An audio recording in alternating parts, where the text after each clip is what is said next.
Good morning everyone, my name is Cuong and today I'm going to present our work on a novel framework for robustness analysis of visual questioning models. And this is a joint work with Jia-Hong, Modar, Alfadly and Ghanem at King University of Science and Technology in Saudi Arabia. And today I'm trying my best to present on behalf of the first author who couldn't be here today. As you can, some of you may guess from the first speaker presentation, VQA. So in VQA, the model is given an image and a question about that image, and it starts to output the question. The answer for that question about the image. For example, in this figure, we have a picture of a car and the question: what is the color of the car? And a good VQA model should be able to answer, to produce the answer red, right?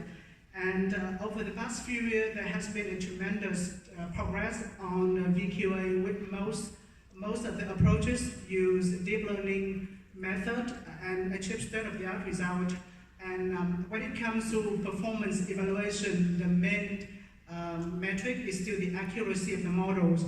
However, we think that there are other characteristics of VQA models that is important, and that need to be properly measured. And one of those is robustness. The robustness measures the performance of the models on recognizable noisy input, and is an important characteristic of VQA models, but is often misinterpreted or sometimes neglected.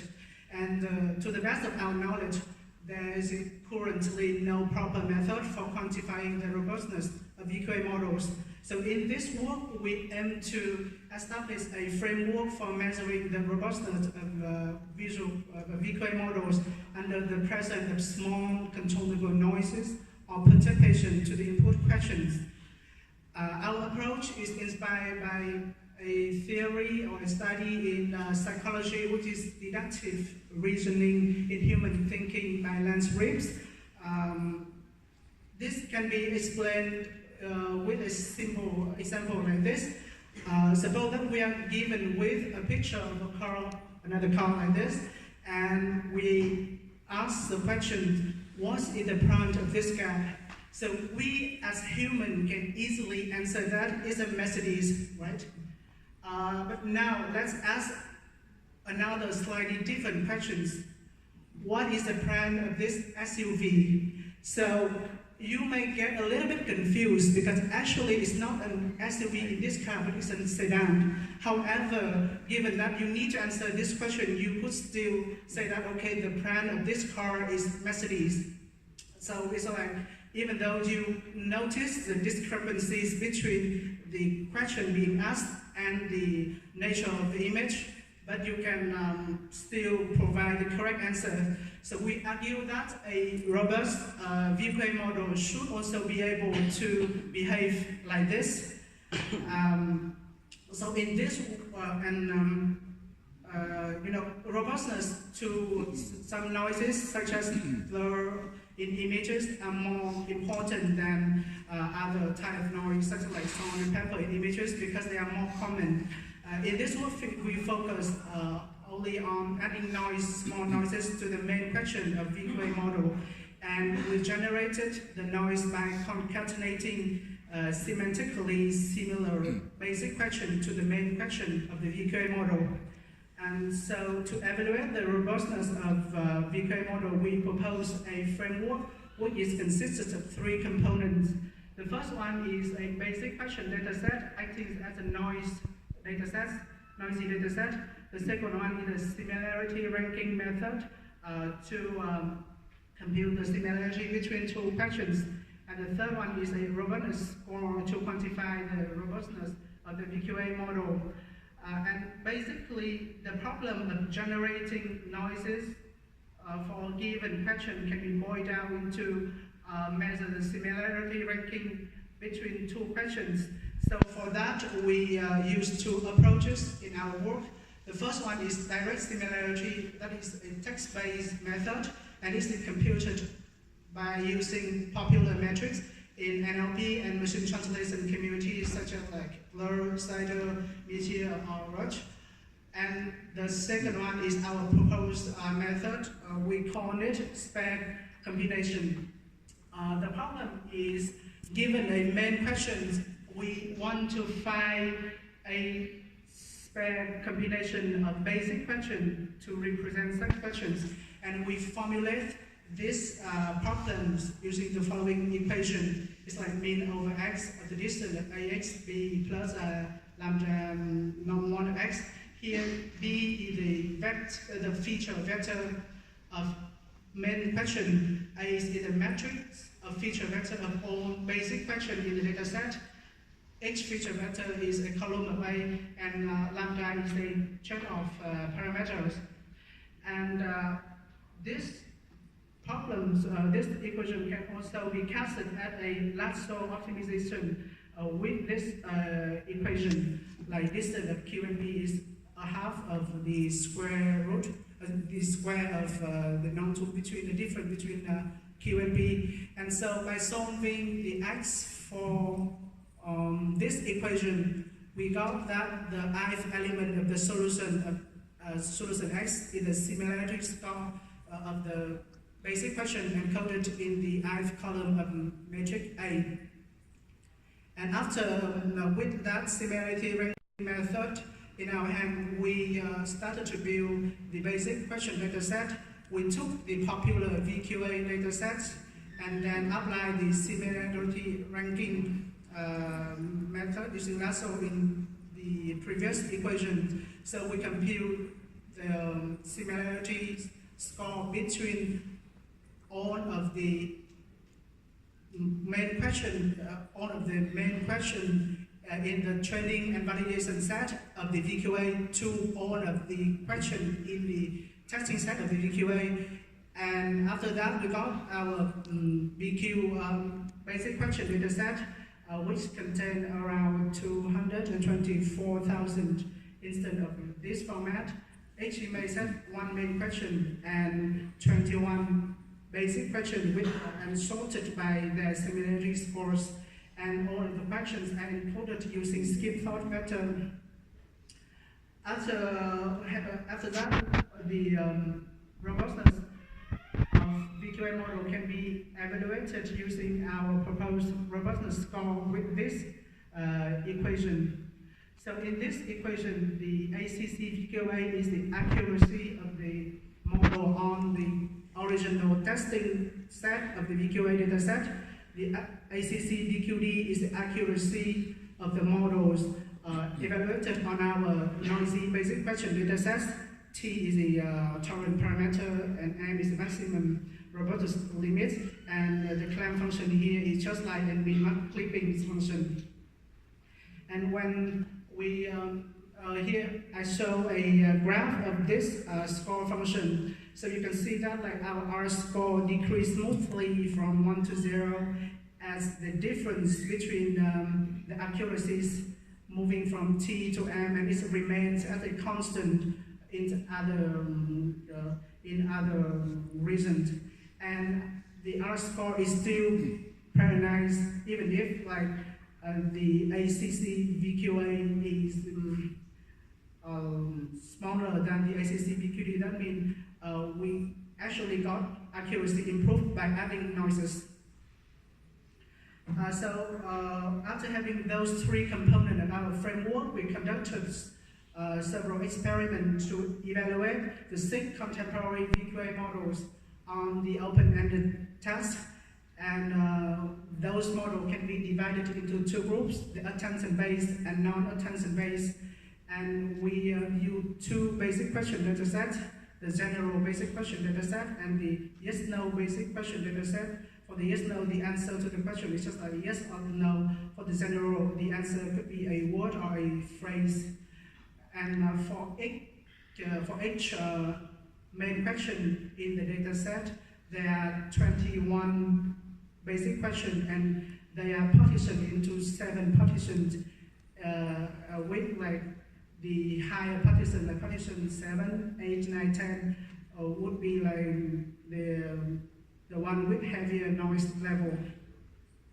In the first experiment, we compared the similarity ranking method.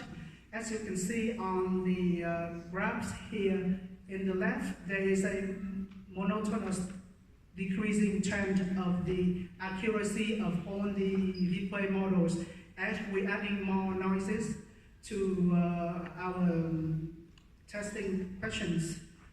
While in the second part, which is the similarity, which is the graph showing by using the similarity method, I cited or here the popular one, the text-based one, and we couldn't observe that change the accuracy, it just like randomly changed or alternated. So we conclude that our LASSO similarity ranking method is effective and the noise level is increasing and the similarity score of the basic question decrease, and it also confirm our hypothesis to use a semantically similar basic question as a noise to the main question. In the second experiment, we evaluate the robustness of the VQA models with our LASSO ranking, and the results can be shown in this table. So generally, attention-based models are more robust than the non-attention-based model. However, there is a interesting case with the mutant models. The attention version of mutant is more robust than the non-attention on general basic question, but it is not the case with the yes-no basic questions. And we also observe a similar phenomenon in other partition of the dataset with other models, and the details can be found in our paper. And so we can say that the robustness score is strongly tied to the domain of basic question dataset, and robustness of VQA models should only be compared on the same basic question dataset. So to conclude, in this work, we propose a framework to measure the robustness of the robustness of VQA models. And to the best of our knowledge, we are the first one to propose such framework. And our framework is flexible in the sense that in this work, in our case, we only concern with small and controllable noises to the main questions. However, one can evaluate the robustness of VQA model with other types of noises by using different similarity ranking method than our LASSO ones. For example, like word suffering noises can be used, can be evaluated using like hing notch or something like that. And so here is link of the data set and the code for our paper. And thank you very much for the attention.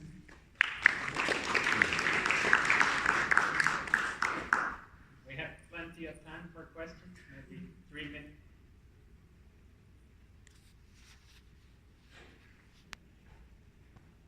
Yes, I'm happy to take some questions. Yeah, please. I'm just a little confused about how you define noise. So, for example, you asked like what the color of the car, right? If you have another sentence like what is the color of like the river of beauty or the image, how do you define that kind of similarity? So actually, like we build our noise at like semantically similar question, right? And we how to say like all of the questions are encoded in the same embedding space using skip path vector. So the two questions you said, they are maybe like of the farther distance than other question. For example, like what is the color of the car and what is the color of this SUV would have a closer distance than what is the color of the car and what is the color of the building. So the question, what is the color of the building, I would say it contains a higher level of noise.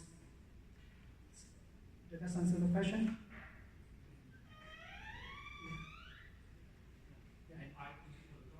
Following up on the question asked, say you have one question that says, what color is the fire hydrant on the left, and the other on the noise that says, what color is the fire hydrant on the right? These two questions will be very similar in terms of skip sort representation, but their answers are expected to be very different if there are multiple fire hydrants. Can you repeat the question, the two questions? What color is the fire hydrant on the left? Uh-huh. And what color is the fire hydrant on the right? Okay, Very, very similar questions in terms of language, mm-hmm. but given an image, these answers can be totally different. Mm-hmm.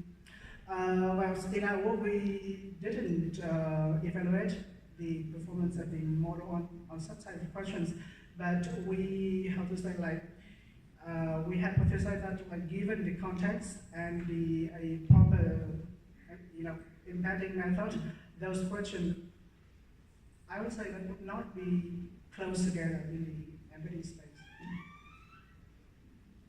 Yeah. Yeah, I mean that's a really good word, but I'm a little confused. Like, this is not the basic question about this paper, but so you mentioned like the robustness of the BQD, right? And you asked like what's the color of the card or what's the color of the SUV. But based on human understanding or reasoning ability, that's actually not SUV, right? From that image.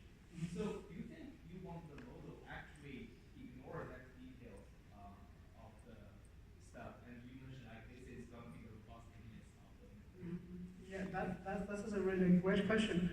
So I think that basically, let's say, in some application or in some case, like for example, in this specific question, that difference is not important, right? But in some other cases, that difference might be very important. That's why in our data set there's like different kind of questions with different kind of similarity like that. So that it could be an interesting thing to consider that thing, but we think that overall the ability to